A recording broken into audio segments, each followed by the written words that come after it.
جو لوگ بیمار رہتے ہیں تو بیمار رہنے والے لوگوں سے ایک بہت بڑی غلطی یہ ہوتی ہے نا کہ وہ طہارت کا اہتمام نہیں کرتے ہیں، طہارت کا اہتمام نہیں کرتے، ناپاک رہتے ہیں، جان بوجھ کر کے ناپاک ہو جاتے ہیں۔ کیسے ناپاک ہو جاتے ہیں؟ پانی میسر ہے لیکن استنجا نہیں کرتے، یا اس طریقے سے وہ نہا سکتے ہیں مگر نہاتے نہیں ہیں، تو کہتے ہیں بیمار ہیں، کیا نہانے کی ضرورت ہے، کیا پاکی کی ضرورت ہے؟ جبکہ پاکی اور صفائی اسلام کا کتنا صاف اور شفاف حصہ ہے، کتنا بہترین پارٹ ہے کہ اللہ کے نبی علیہ السلام ایک حدیث کے اندر فرماتے ہیں کہ طہارت اور صفائی یہ نصف ایمان ہے۔ اللہ نے اپنے نبی کو باقاعدہ حکم دیا ہے، یا المدثر قم فانذر وربک فکبر وثیابک فطہر، اے نبی اپنے آپ کو صاف کیجیے، اپنے کپڑے کو صاف کیجیے۔ تو پاکی اور صفائی اسلام کا بہت ہی بہترین اور حسین پارٹ ہے، لیکن انسان جب بیمار ہو جاتا ہے نا تو اپنے آپ کو ناپاکی میں لت پت کر لیتا ہے، حالانکہ اس سے نکل سکتا ہے۔ ایسے لوگوں کو حدیث بھی سامنے رکھنی چاہیے جس حدیث کے اندر وہ عذاب قبر کا تذکرہ ہے کہ دو لوگوں کو عذاب دے رہا تھا اللہ تعالیٰ قبر کے اندر، اور ان کا گناہ کوئی بہت بڑا نہیں تھا، بہت معمولی تھا، وہ معمولی اس کو سمجھ رہے تھے، تھا تو گناہ بڑا لیکن وہ اس کو معمولی سمجھ رہے تھے۔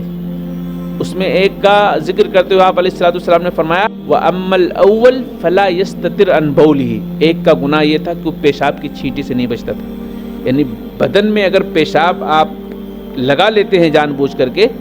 تو یہ بہت بڑی غلطی ہے، اسے ہم معمولی نہ سمجھیں۔ پیشاب کی چھینٹوں سے جو نہیں بچتا تھا، اللہ تعالیٰ نے مرنے کے فوراً بعد عذاب دینا شروع کر دیا، اور باقاعدہ رسول اللہ صلی اللہ علیہ وسلم کو بتایا گیا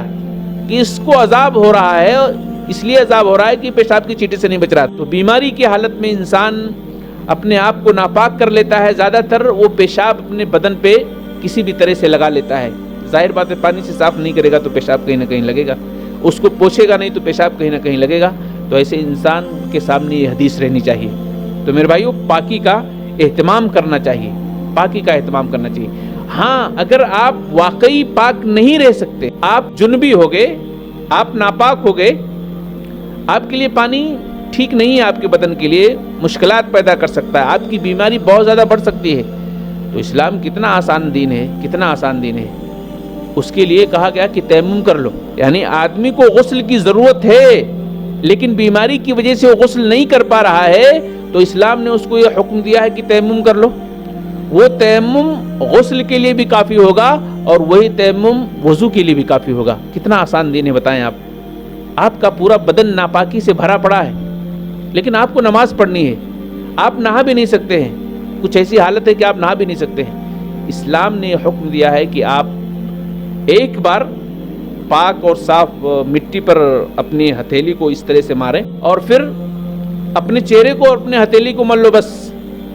نیت غسل کی ہو یا نیت وضو کی ہو، یہ آپ کے لیے کافی ہے، آپ کے لیے کفایت کر جائے گا۔ آپ کو نہانے کی ضرورت نہیں ہے، آپ کو پانی چھونے کی ضرورت نہیں ہے، آپ کو وضو کرنے کی ضرورت نہیں، یہی آپ کے لیے غسل کا بھی کام کرے گا، یہی آپ کے لیے وضو کا بھی کام کرے گا۔ یہ کن لوگوں کے لیے ہے؟ واقعی جو مجبور ہیں، جو پانی نہیں چھو سکتے ہیں، جن کو ڈاکٹروں نے منع کیا ہے، لیکن جو چھو سکتے ہیں بہرحال ان کو چھونا چاہیے اور اس طریقے سے طہارت کا اہتمام کرنا چاہیے۔